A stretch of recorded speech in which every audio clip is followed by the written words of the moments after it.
Evan, the calc teacher! Yay! Okay, welcome back, you guys.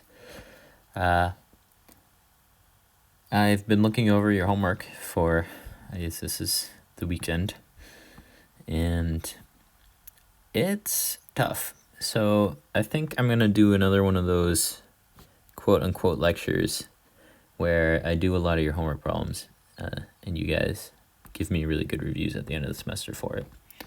Just kidding. Give honest reviews. That's very important because that's how I get better.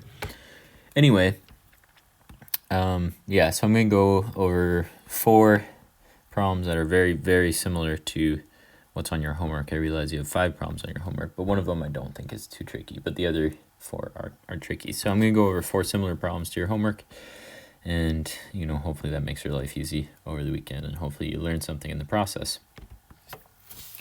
So we should get started. I'm going to write down again that this is still integration by substitution.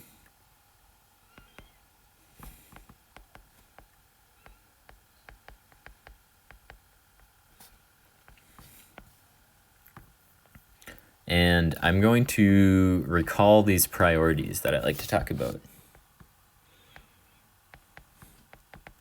Recall the priorities of choosing U. So we say U should be equal to, and we have some priorities here. Number 1, if the denominator, first of all, exists,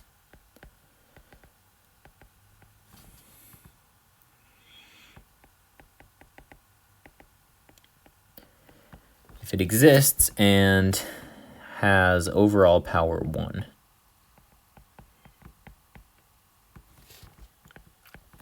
Meaning you can put parentheses around it.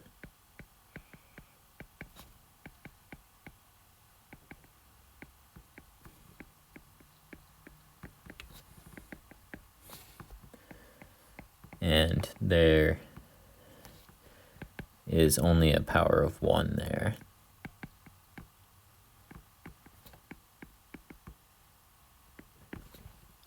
Then U is the denominator.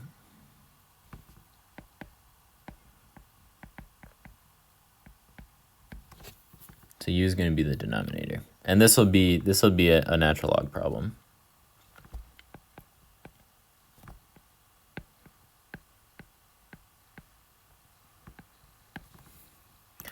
I'm going to run out of room, I found.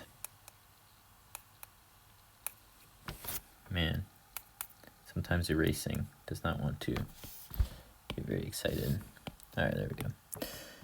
So I'm going to run out of room. Oops. And let's make that bigger. Still run out of room. I'll just do it at the end. Number 2 is if there's an exponent.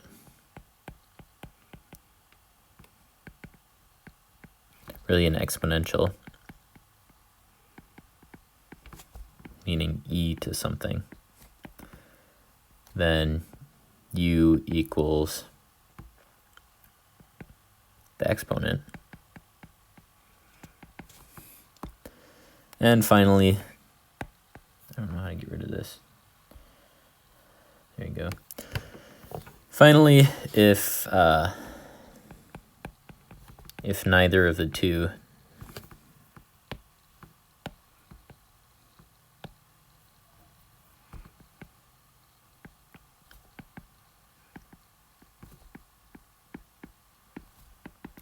then U equals whatever is in parentheses.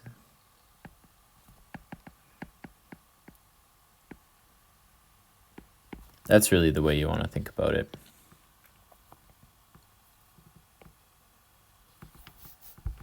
So if the denominator exists and kind of has this overall power of 1, you want to be really wary of denominator problems. You want to think first that it's a natural log problem, and then maybe that it'll be another problem. So that's kind of what you want to recall there. And then secondly, if there's an exponential, then U equals the exponent. And finally, if neither of the two are above, then use whatever's in parentheses. So this is big deal. You always want to think about this when we're working with chain rules. So I guess this is the substitution. It's the same thing. So here's an example very similar to one of your homework problems. We're going to look at the integral of 3 square root natural log of x divided by x dx. And you guys are like, what in the world? And I look at this now and I can tell that my priorities mean absolutely nothing to you. Yeah. Because this is a tricky one, but let's follow the priorities and just see if it works. If you follow the priorities, you run into trouble, then you run into trouble. But the first thing I'm going to write down is that a square root, we never like square roots. We like powers of 1/2. Right, powers of 1/2 are much better than square roots, so I'm going to do that. So we have 2 possible choices. That's how we're gonna handle this. 2 choices for you, and we'll see which one works out.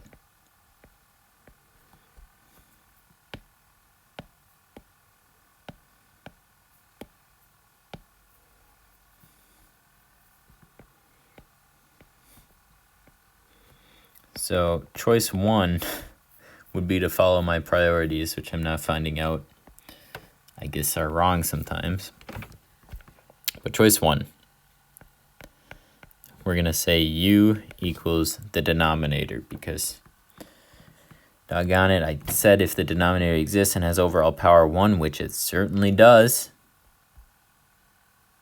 then you make u the denominator. So u equals x, which would make du equal dx.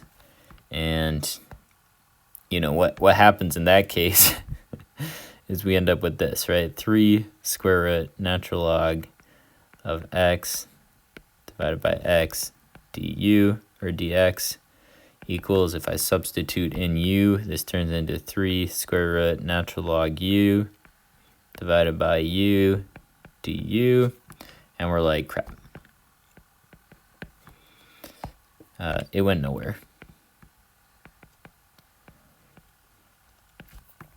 Right, it's pretty clear in this case that you don't want u to be x. There's really no point on substituting one variable for another because of course you're just going to substitute that variable in every single case of that variable, and it's not going to change your integral at all. So this is clearly not the right way.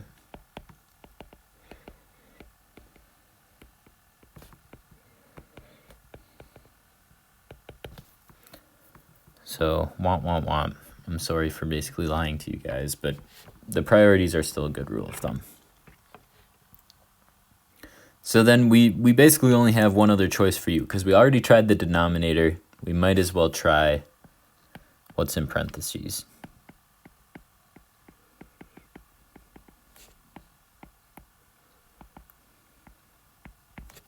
And we're going to have better luck here. So what is in parentheses? It's right above natural log of x. And so that makes du 1 divided by x dx. And all of a sudden our life gets a little bit easier. It might not look initially like there's a 1 divided by x dx here, but I'm just going to rearrange and then you'll see it. So integral of 3 natural log of x to the 1/2 power divided by x dx. I can rewrite that as the integral of 3 natural log of x to the 1/2 power times 1 over x dx. And then, you know, our life gets quite a bit easier. We have this beautiful separation between what u should be and what du should be. So du is sitting over there, and u is sitting right there. And so we get the integral of 3u to the 1/2 du. And now all is right in the world because we can just use our power rule. U to the 1/2 plus 1 divided by 1/2 plus 1 plus c. 1/2 plus 1 is 3/2, and 3/2 in the denominator is 2/3 in the numerator, so this becomes 2 out front, u to the 3/2 plus c, and then I can substitute u back in at the end. This is 2 natural log of x, 3/2 plus c. So yeah, you know, I guess even sometimes I can't be perfect with these priorities, but we're gonna keep them in mind, because if one fails, then just work your way down to the next one. Since there were no exponentials in this problem, I disregarded priority number 2 and went right to number 3. So just keep that in mind, persevere, and you'll get there eventually. And of course, that's also why I was helping you out on these homework problems. So there you go, we got the answer. Let's try the next one. And man, this is tricky. Thankfully, the problem gives you a hint in this one, but if it hadn't given you a hint, you really would have been stuck, I believe. So here we have the integral of e to the minus u minus 3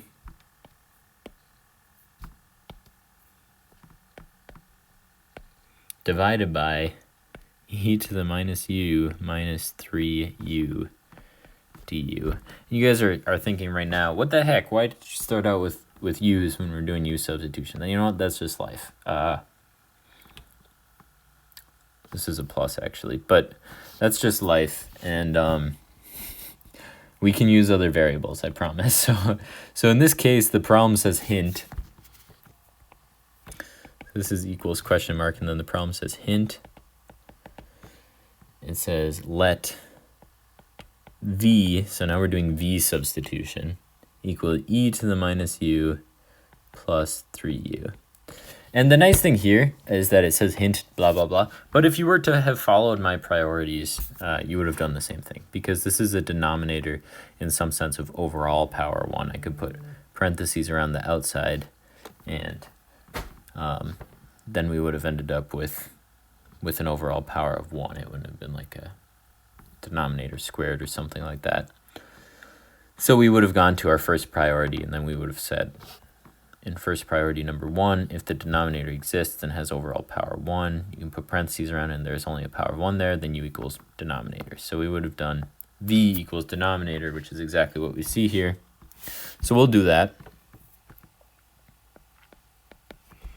Let v equal e to the minus u plus 3u. And then that gives us dv, right? Same sort of process as what we were doing before with u. You go from u to du with the function of x, and so we'll do that with v's now. And what do we get? Well, it's a chain rule on e to the minus u, so it's not simply e to the minus u that you get out of it, it's minus e to the minus u. That's really derivative of the outside stays the same, but then the multiplying by the derivative of the inside is multiplying by -1. And then we get plus 3 over here, and really this whole thing is du. And so I look at the top here and I say, ooh, can I find negative e to the negative u plus 3 to u? Can I find that there?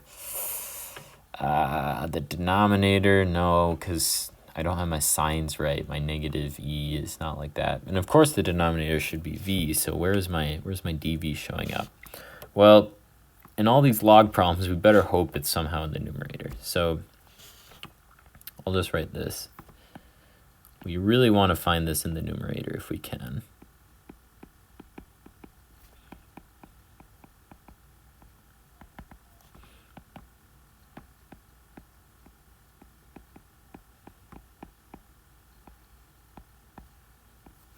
And so the question is, can we? And we better be able to, because this problem does have a solution.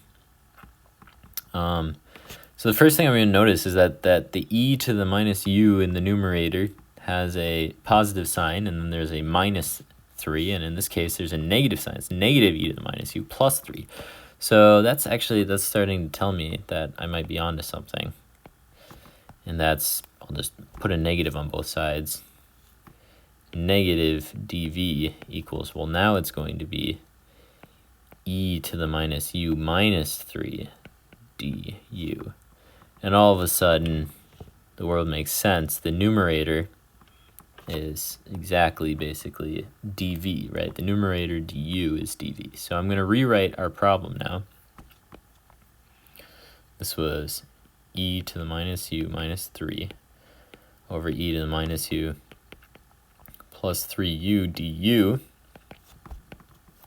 I'm going to rewrite that as 1 divided by e to the minus u plus 3u times e to the minus u minus 3 du. And this is exactly how we've been seeing things so far. It splits up. All of a sudden, I get my negative dv there, and my v is really going on right there. So I get 1 over v negative dv.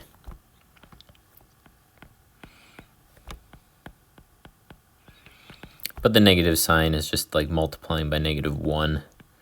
So we can bring a negative sign out front if we want. There's no problem there. And then all of a sudden, this is like what we really want. And that's what I said with the priorities. This will always be a log problem.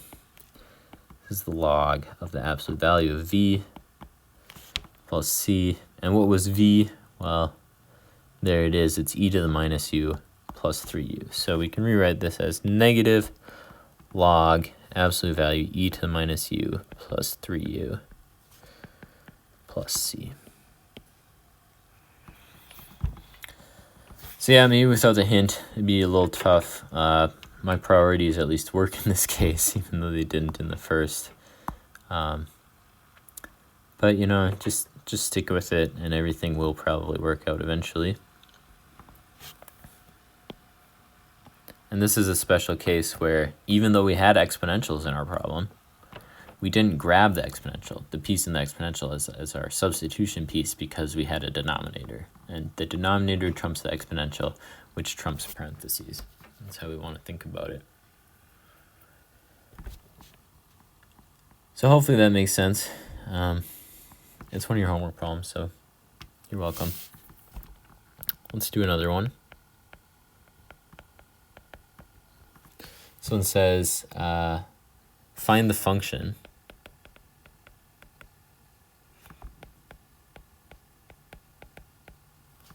f, given that the slope of the tangent line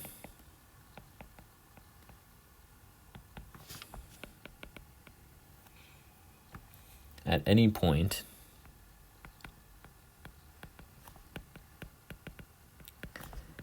x comma f of x, this is really the graph of the function of f of x, is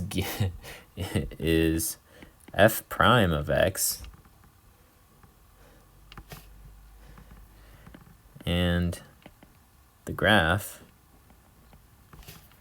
passes through the given point. Okay, so it introduces that as a strange sentence, and then it actually tells you what f prime of x is. So it says f prime of x is 1 minus 2x divided by x squared plus 1. And then the point, the given point, is 0, 6.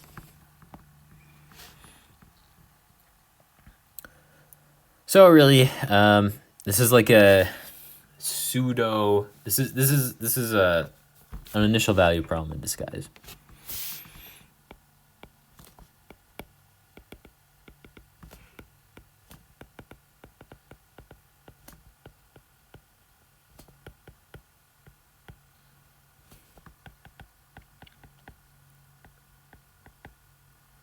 Right, we're given f prime.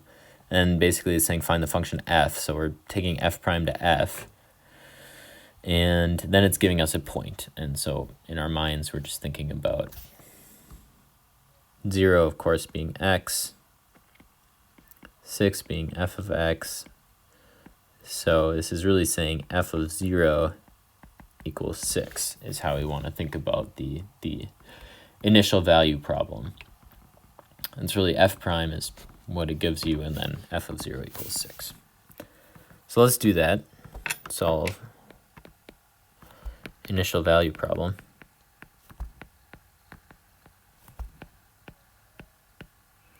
Which just has 2 steps. So step 1 is integrate f prime of x dx.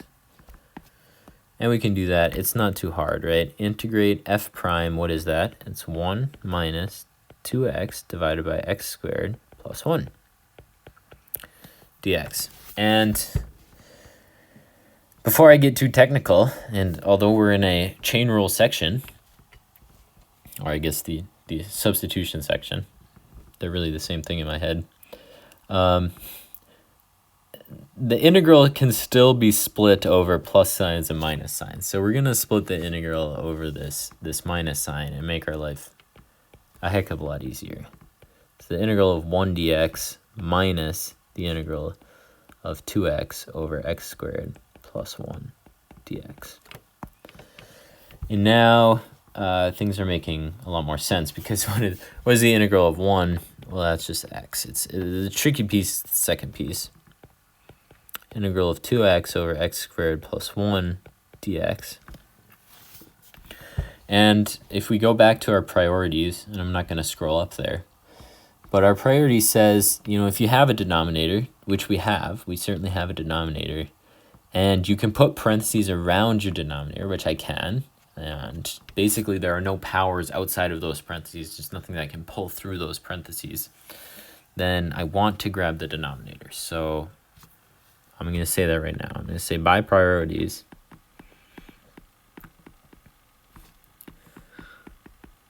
I'm going to let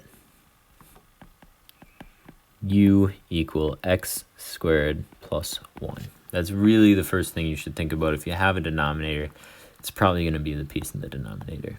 So I'm going to let u equal x squared plus 1, which makes du, we just do basically implicit differentiation here, 2x dx. And all of a sudden, if I rewrite, my function is 1 divided by x squared plus 1 times 2x dx, then the world makes a lot of sense, because I have du there, and I have u there. I really have 1 over u. This is the integral of 1 over u du, and so what is that? It's just the natural log absolute value of u plus c, and then I can substitute u in terms of x back. So this gives me x minus the natural log x squared plus 1 plus c. And we're almost done, but we're not. We aren't done, because this was step 1 of solving an initial value problem.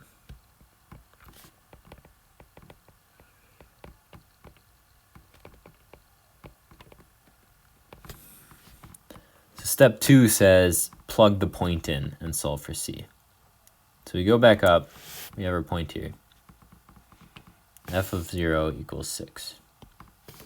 So we have that point there, and we want to use it to figure out what c is.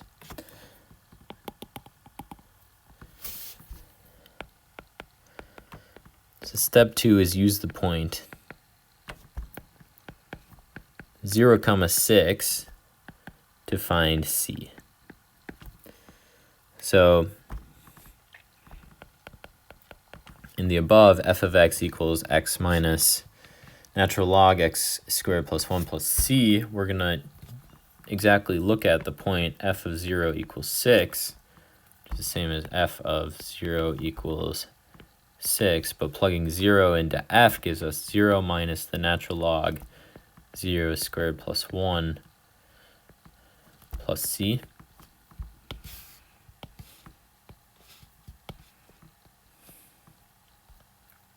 And so this is the natural log of 1 plus c. And, it's been a while. I'm sure it's been a while. Anytime you plug a 1 into a logarithm, you get 0 out of it. That's something you really have to remember. So this is really just C. So it's telling you that C equals 6, and so our actual answer, f of x, is the same f of x as above, right at the top here, but I'm just plugging in the value for C. This is x minus the natural log x squared plus 1 plus 6. And that's what this problem's looking for. It's an initial value problem in disguise.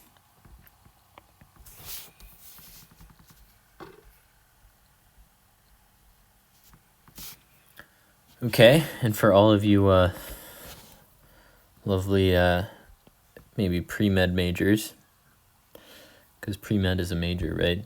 It's usually biology, right? So all of you biology majors that are thinking about pre-med, we have a question just for you. So this is the amount of glucose in the bloodstream. So we're thinking along the lines of diabetes or something.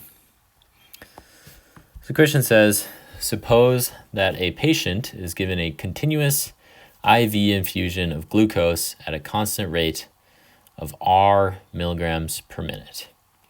Then the rate at which the amount of glucose in the bloodstream is changing at time t in minutes due to this infusion is given by A prime being the rate of change of the amount, right? Derivatives are rates of change. So the rate of change of the amount is RE to the minus AT.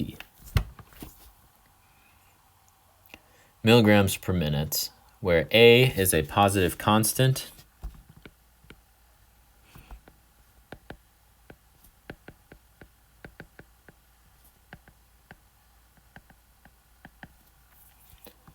associated with the rate at which excess glucose is eliminated from the bloodstream and is dependent on the patient's metabolism rate. And then it says derive an expression for the amount of glucose. So it says derive an expression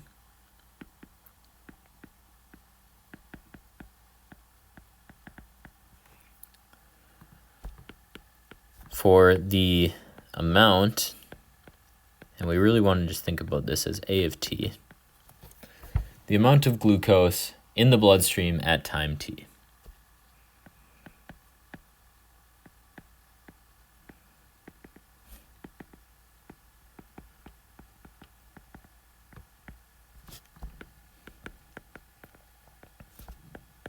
So basically it's saying find A of t. And it gives us a lovely hint A of 0 equals 0. And that's just because it was saying at the beginning, in some sense, the patient, probably shouldn't have no glucose in our bloodstream, but it's fine. Suppose the patient didn't have any glucose right away and then you start pumping it in with the IV. So that's what's going on there. So, this is another initial value problem in disguise. Almost all of the word problems here are going to be any sort of word problem that involves an integral is an initial value problem in disguise.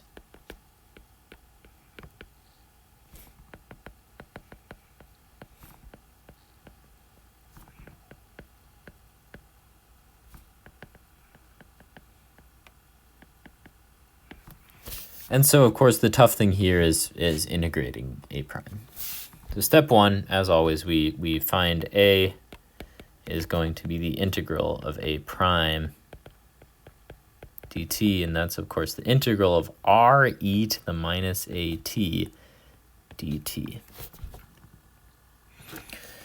And the only reason why this problem is actually tough is that, we're using all these other letters that aren't really variables. They're still constants, they're positive constants. And so that just makes our life a little bit tough. So how am I going to handle this? Well, I don't have a denominator, so I just moved to step 2 in my priorities, and that says, hey, I do have an exponential. I'm going to grab the piece in the exponential and call that u. So by priorities,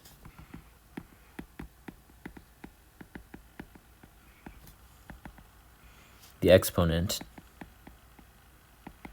is u. So u equals minus at, which gives us du equals negative a dt.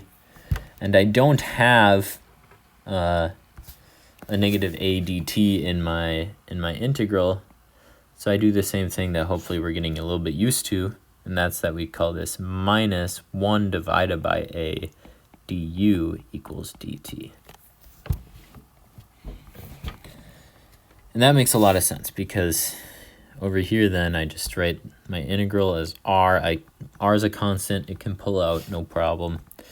E to the minus at dt, and I just split my integral by the right spot. So there's my dt, there's my u. This becomes, oops, we're back. This becomes r integral e to the u negative 1 over a dt. And so my negative 1 over a can pull out front as well. Negative r over a is the way I'll write that. That's a du at the end here, right? Hopefully you guys can all agree with me on that. Negative r over a e to the u du, and we love e to the u because it just stays the same, plus c. This is really our step 1 of our initial value problem, right? And then step 2 is always solve for c. This is in some sense step 1 done. Step 2, use the point, which in this case was given to us in the hint, a0 equals 0, to solve for c. So if a of 0 is 0, and we also plug 0 in for t, oh, I seem to have made an oopsie. Sure, a few of you caught me. I didn't substitute my value for u back in here. So my value for u was negative at. So this is really negative r over a e to the negative at plus c is a of t. This is really my step 1 done. So if I plug 0 in for t, I get minus r over a e to the 0 plus c. And you have to get used to this. Anytime you have e to the 0, anytime you have something to the power 0, it's 1. And anytime you're taking the log of 1, it's 0. And it's the exact same reason why both are both. So e to the 0 is just 1.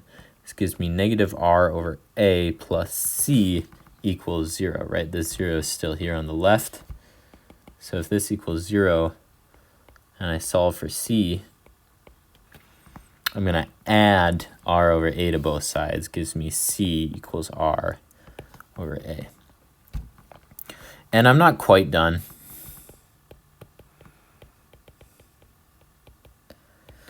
I want to rewrite a.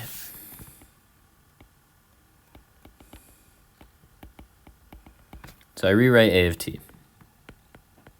And a of t here then is going to be negative r over a e to the minus at plus r over a. That gives me what I actually want. Anyway, I hope that makes sense. Go ahead and use this to help you immensely on your homework, and hopefully each of the problems go easily for you then. Without that, yeah, just have a good weekend, and reach out if you're having any problems. All right, see y'all.